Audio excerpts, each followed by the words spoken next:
Sungguh bernasib tragis akibat capreskan Anies Baswedan. Bisnis Surya Paloh terancam terkikis. Mencapreskan Anies yang juga antitesa Presiden Jokowi yang dilakukan Surya Paloh sebagai Ketua Umum Partai Nasional Demokrat mulai berdampak baik kepada dirinya pribadi maupun kepada Nasdem sebagai partai politik.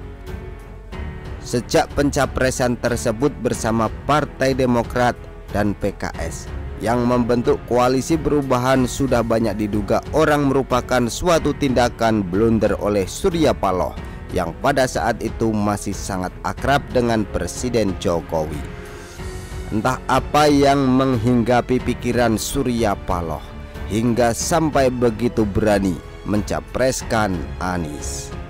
Sempat terdengar isu bahwa Presiden Jokowi akan segera melakukan reshuffle dan dipastikan 3 orang menteri yang berasal dari Nasdem akan menerima upah berupa dicopot dari jabatan yang banyak diidamkan oleh politisi negeri kita ini. Hal yang tidak terjadi sampai detik ini. Tidak memecat dari kabinet oleh Jokowi dikira Paloh tidak ada apa-apa, alias semua baik-baik saja. Seiring berjalannya waktu, lama tak bertemu Presiden Jokowi akhirnya membuat Surya Paloh resah dan gelisah, dan semakin tersadar manakala tidak diundang pada pertemuan Ketua Umum Parpol pendukung pemerintah ke Istana awal Mei lalu. Artinya Nasdem sudah tidak dianggap. Selain itu, dampaknya mulai terasa ke bisnis yang selama ini keistimewaannya dinikmati Surya Paloh. Konon kontrak PT Pangansari Utama, perusahaan Surya Paloh sebagai penyedia makanan bagi pekerja Freeport, terancam diakhiri. 2 kolega Surya yang mengetahui performa bisnis Media Group bercerita, Pangansari terancam terdepak sebagai penyedia jasa boga di PT Freeport Indonesia. Perusahaan tambang emas di Papua itu menjadi milik pemerintah Indonesia sejak 2018. Menurut narasumber ini, Pangansari telah menyediakan catering untuk 40.000 pekerja di Freeport selama sekitar 30 tahun. Pangansari awalnya dimiliki Bob Hasan, pengusaha sekaligus orang dekat Presiden kedua Soeharto. Surya mengambil alih perusahaan ini setelah diserahkan ke Badan Penyihatan Perbankan Nasional pada 2012.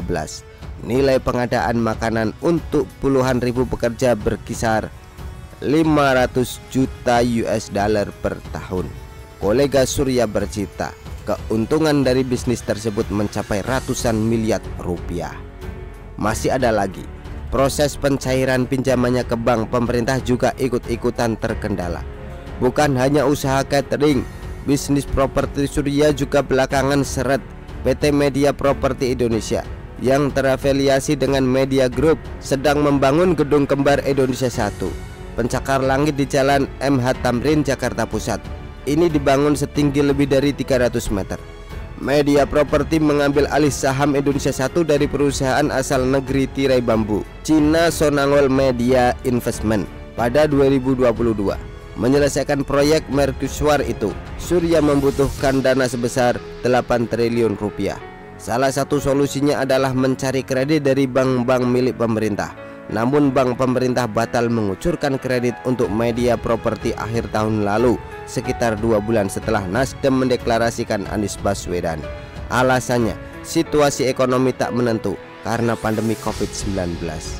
Mungkin saja akan bertambah seiring waktu. Nampaknya kesialan demi kesialan akan menghinggapi Paloh. Kita lihat saja.